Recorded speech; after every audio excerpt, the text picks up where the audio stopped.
towards 4 minutes after 7 o'clock in Trinidad and Tobago. Very kind of you to be with us as we continue in the second hour of Morning Edition. And we're happy to announce we have a live guest in studio this morning because we're joined by clinical therapist and clinical traumatologist Hanif Benjamin to discuss solutions for some of the social ills that we're constantly faced with. Violence, aggressive behavioral patterns rank high on the list from child to adult and sadly oftentimes making the daily headlines. Well, Mr. Benjamin, thanks for taking the time to be with us. Let's celebrate your presence in studio with us this morning. Indeed, thank you, Fazir. It's a pleasure to be here and your first guest in the new normal. It is indeed a pleasure. Indeed. Let's not forget your status as well as President and Chief Executive Officer of the Center for Human Development Limited. And I know we could probably spend the rest of the hour talking about these issues, but in the time that we have available, just give us your starting off point for this situation about confronting trauma and all the other challenges associated with it. You see, Fazir, we must in the first instance understand what is trauma and what it looks like, because trauma looks very differently to many people. And in some instances, we believe trauma to be this catastrophic event in most instances. But rarely, a trauma is an event that really shakes the core functioning of an individual. And that can be anything from a dead goldfish for an 8-year-old child to an earthquake to an adult. And so in Trinidad and Tobago over the many years, and with the pandemic over the last 2+ years, we have seen where trauma has emerged in so many areas. We have seen crime continue to be a challenge. We have seen poverty, and everybody know I call poverty the greatest trauma of all. Right? So when you can't feed your family, when you can't do what you need to do, that causes other challenges. And then we have the reaction. Now, I want people to understand that while we talk all of this fanciness about trauma, trauma is the event. And I want people to understand that today. Trauma is the event. The event is what leads to a traumatized person.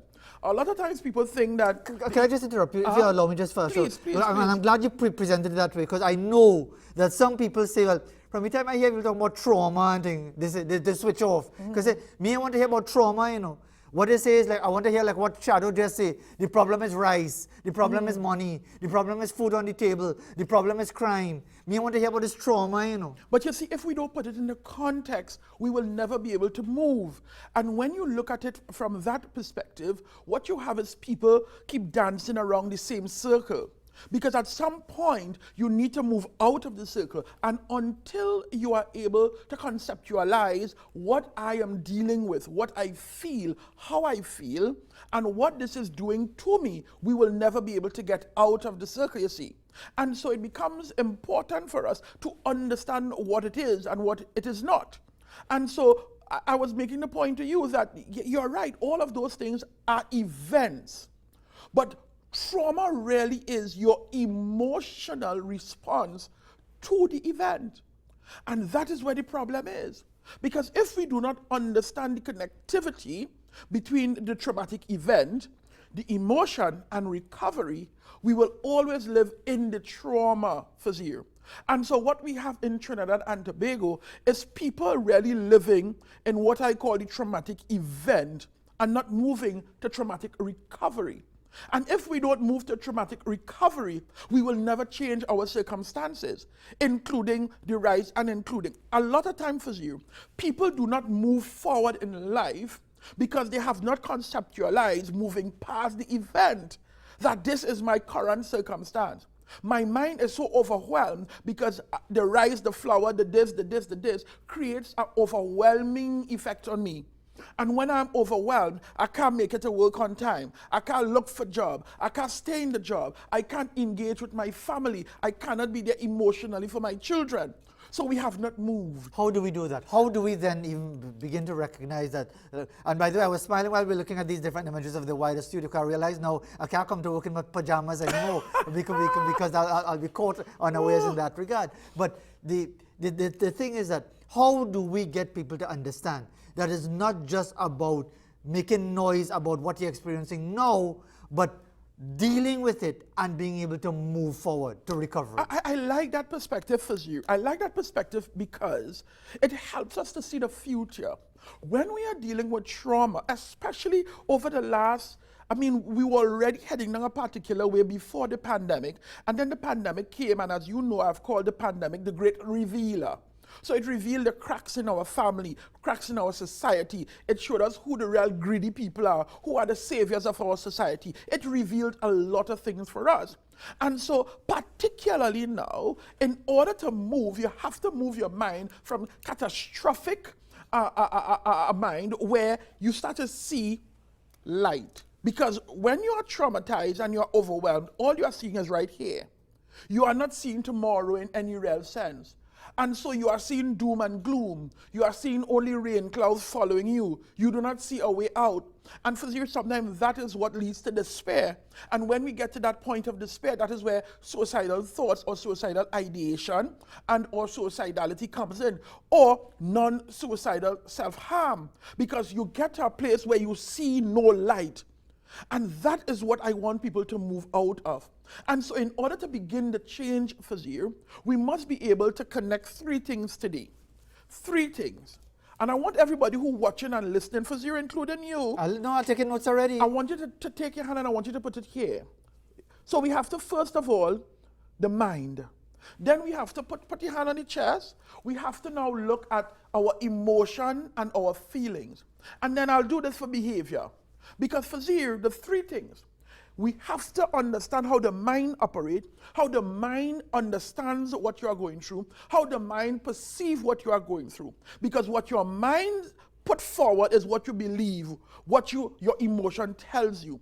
And your emotion and or your feelings is what leads to behavior. So sometimes we ask why people behave the way they behave.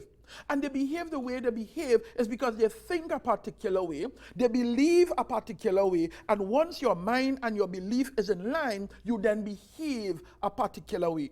My role this morning is to help you to understand. You must become aware. You must become aware of what you are going through, where you are, and where you want to go.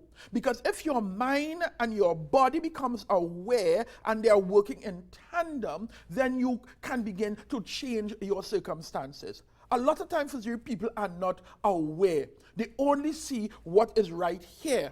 And sometimes a lot of people want you to only remain there because it suits their purpose.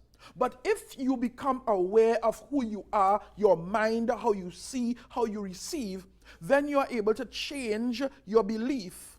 And once you change your belief through your emotion and or feeling, then your behavior automatically changes. Sometimes you don't even know that your behavior is changing, but your circumstances, the people around you. For example, I am ugly. Not me, by the way, because I'm very handsome, as you all can see this morning, right? Because you know how to. Okay, let me take the. I the ugly one. Right. So I am ugly. Right. No, but I don't want to break your self-esteem here now, you know. Right, none. So go ahead. Go ahead. So first you come to me and you said, I am ugly, right?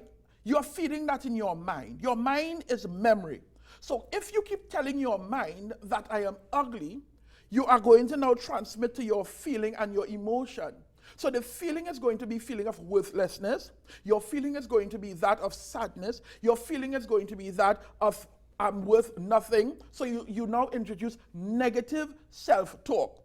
So you start to tell yourself that you feel ugly, you look ugly. So for you, the action that comes from telling your mind and believing that you're ugly is that you start to dress ugly. I'm not saying that you dress ugly, right? You don't want to tell me, I hear that already, Lord but go ahead. Mercy. But you start to dress ugly because that is how you feel.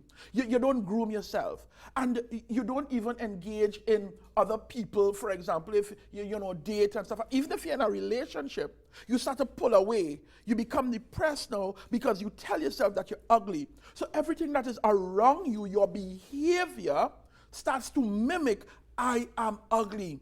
Just like when a young person comes to me and they say, I am dunce, or I am dull, or I can't learn. You tell yourself that, you believe that, then you stop studying. You see no interest in moving on into tertiary education or any education because you have automatic negative self-talk that is feeding off of your traumatic situation.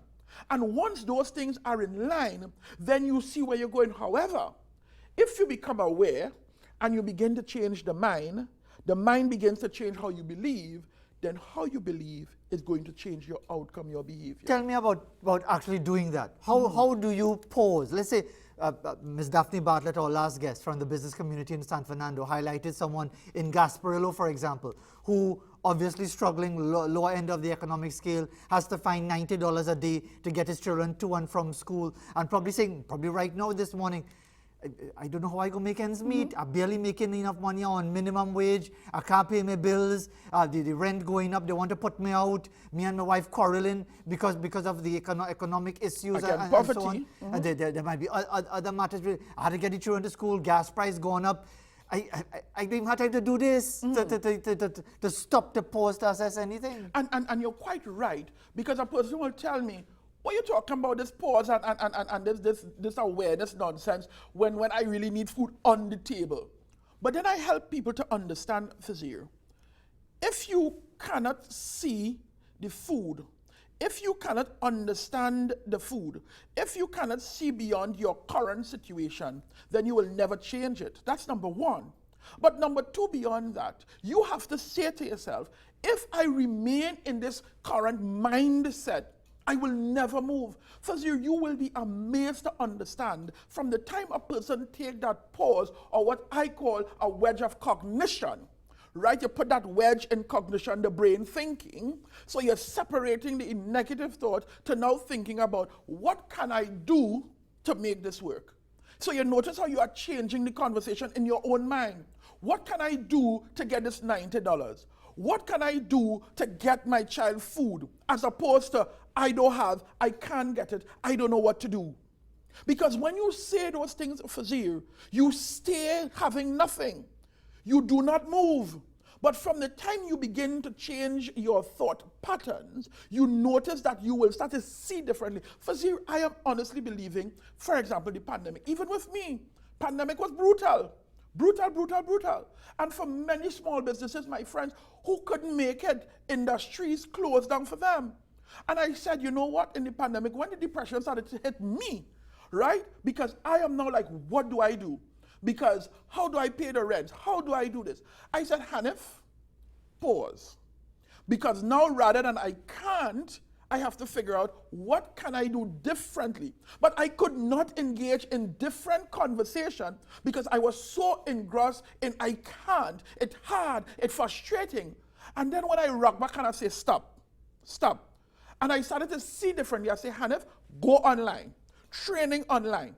I had, as you know, last year, a training with 150 from all over the world with Bryn Mawr College from Philadelphia.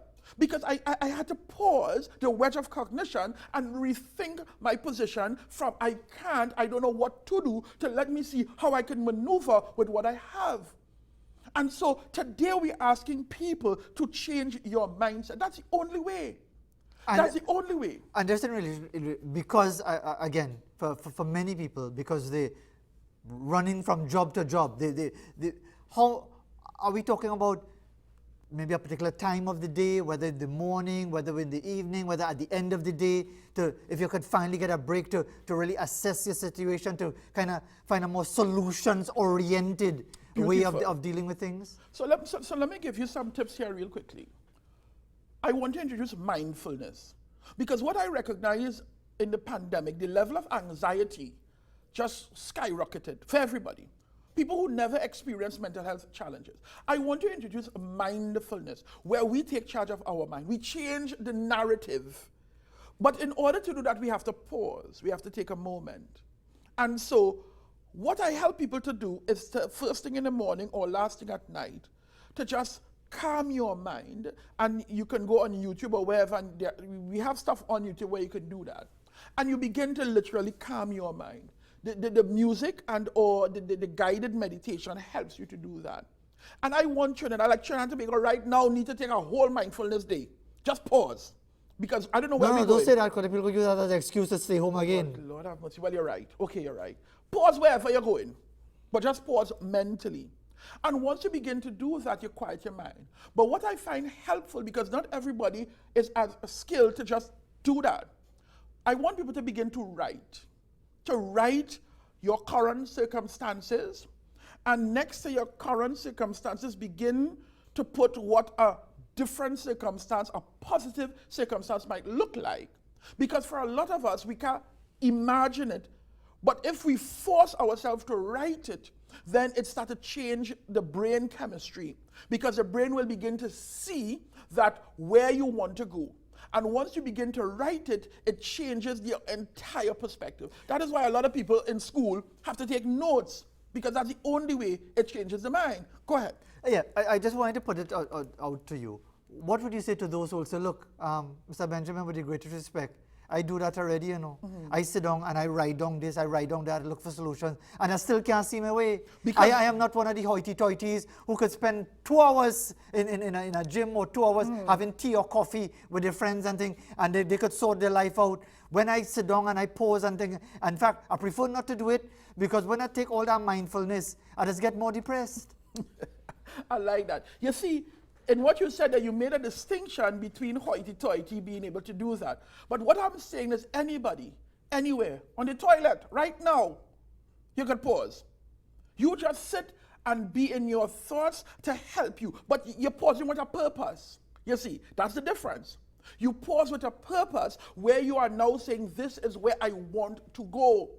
I tell people, in the miracle questions that we use, if your life would be different tomorrow, having taken a miracle pill tonight, what would good tomorrow look like? Because for you, we are so much engaged in the negative now that we don't see the positive tomorrow. And in order to see the positive tomorrow, we have to begin to change how we think. So I want you to see it right now. If tomorrow is going to be different, positively, what would that difference be? How would it look? What would it look? What your neighbor is going to say, boy, I like something change. You understand? Sometimes when I'm feeling down for zero, I have to put on a nice bright shirt to lift the spirit, because I know colors, you know. So you have to know what you want to do it. But you cannot stay in your current mindset and change. And in the time that we are available, and obviously this is a discussion that probably we need to have a few installments of in dealing with these issues. And of course, we could always relate to you at the Center for Human Development. They're on Facebook and so on. You know, when we talk about these things, some people will say to you, and I'm sure you've heard this already, that is easier said than done. Correct. And that somebody say, you know where I want to see myself tomorrow? I want to see myself living in a big house in somewhere out in the West, with 2 cars in the garage and $5 million in the bank in my name. That's what I want to see. And that's beautiful to see. But in telling you, what I did not say to you is we have to do it in a space of reality. And that is the important thing. How realistic is realistic? And for you to be quite honest, sometimes we have people who are quite unrealistic in their thinking and in their behavior that also cause a lot of their own challenges. And so sometimes when I'm doing this work to help people change their mindset, first of all, I help you to understand your trauma, help you to understand why you are thinking the way you are thinking, and then I help you to understand the reality of your circumstances and also understand the reality of where you can go. And that is a critical conversation, because I think society has led us down a false life narrative. We want to live like the Kardashians, we want to live like the Westerns, and we want to live, and so you have to understand your own circumstances in terms of making that positive change, and that is important. And you also have to teach your children that, because I think that we are bringing up a lot of entitled children who do not understand failure, understand hard work, understand integrity. We're not doing that in any real sense, and so that is also setting people up. But Fazir, if you continue to live in your trauma event, you could never move into a positive life, because here what's going to happen. Everything that you do, everything that you think is going to be from that trauma perspective. And once you are coming from that place, your outcome will never be good. And that is a challenge. And in the couple of minutes that we have left, what message would you like to leave with us this morning? Because I'm sure it stirred up a lot of thoughts in people's minds as to how they can cope with their own situations. In general, for self-care.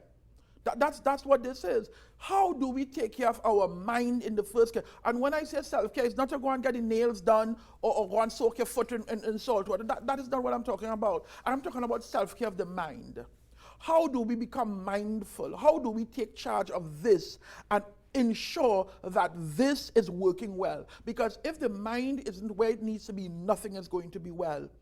Absolutely nothing. And so my message to people is, let us take care of our mental well-being, right? Let us take care of our mental health, because if we have good mental health, everything else changes. It gives us the energy, it gives us the clarity of mind to begin to see the changes that is necessary, to see the movement that must take place. And once we begin to do that, your outlook on life will change. I guarantee you. Hanif Benjamin, thank you very much indeed for Always taking the a time. Good to pleasure. have you in as a live studio guest with us this morning. And indeed, for many people, this is what they like to consider some of these soft discussions. But really, when you pause and think about it, how many of our issues on any given day are created by how we perceive things, how we think about it, and our attitude towards it? A few years ago, I stopped getting vexed with people when they're bad driving, because when the anger level rises, it don't go down. It is at a stay vexed whole day. So I try my best to let it pass. So at least that's one thing I've learned in my 57 years. It's 7:24 in Trinidad and Tobago. By the way, you can reach out to the Center for Human Development. They're on Facebook, and indeed you can reach them as far as all of your issues in relation to consultation. And of course, Hanif Benjamin, clinical traumatologist and founder and CEO at the Center for Human Development Limited. He's there to help. 7:24 coming up towards 7:25. Here's an image of the Argyle waterfall in Tobago. We've been putting quite a focus on this Sister today, being the birthday of Calypso Rose, all of 82 years old today. And there's Argyle for you as we go to the break.